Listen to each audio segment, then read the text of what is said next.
Yes, hello everyone and welcome back to Wolf in the Hen House, the show where we celebrate all things Virginia Woolf. I am your host, Jesus Molina. Today, we've got a very special treat for you guys. We are going to be taking a deep dive into the Wolf Digital Online Archives to examine one of the most profound and haunting sections from To the Lighthouse. That's right, folks. We're talking about Time Passes, specifically Section 3. Now, if you're not terribly familiar with this part, don't worry. We're actually going to be examining Woolf's own handwritten notes and comparing them to the finished novel itself to see just how much these differences, both big and small, can change the tone, meaning, and atmosphere of the literary work. So buckle up, folks, because this is going to be a fascinating exploration into the creation of To the Lighthouse. We begin here with Woolf's handwritten notes found in the Berg materials. Interesting? Yes. Messy? Extremely. But above all, incredibly invaluable. However, to make it easier on the eyes, we'll be working with the transcription. There, much better. Let's go to where Section 3 actually begins. Right from the start, we get a glimpse of Woolf's creative process. She has moreover how and scratched out before finally settling on further. The novel version, though, actually has the section starting with but, which indicates even long past her initial notes, Woolf was still searching for that perfect transition to begin this section with. This is a good detail to look at. Further would indicate an addition to something, but on the other hand indicates a contrast. So rather than adding to the previous section, sentence, or thought, Woolf ultimately decided to object to it or counter it. Additionally, Woolf also scratched out especially in the north when answering that a night was a short space. This may have been because it was an unnecessary detail, or maybe to keep the peace between north and south.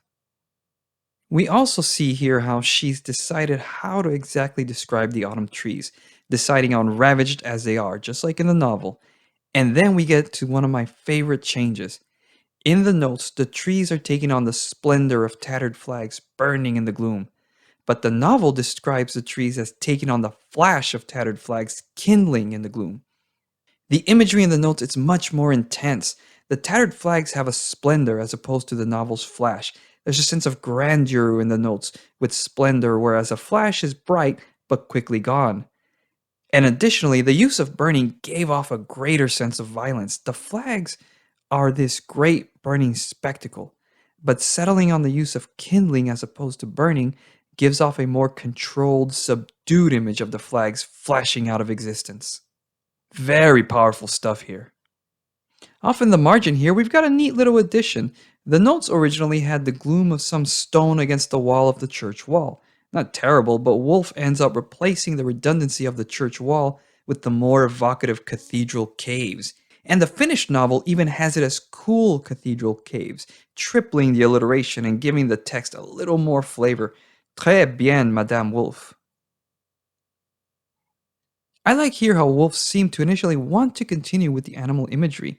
Although the novel only mentions a hare, her notes have a bird and a cow, and what might have been a boar, although I do wonder if this may have been a mistake on the part of the transcriber, as the novel mentions a rocking boat. A mystery for the ages, no? And as we continue along, we see some structural reorganization.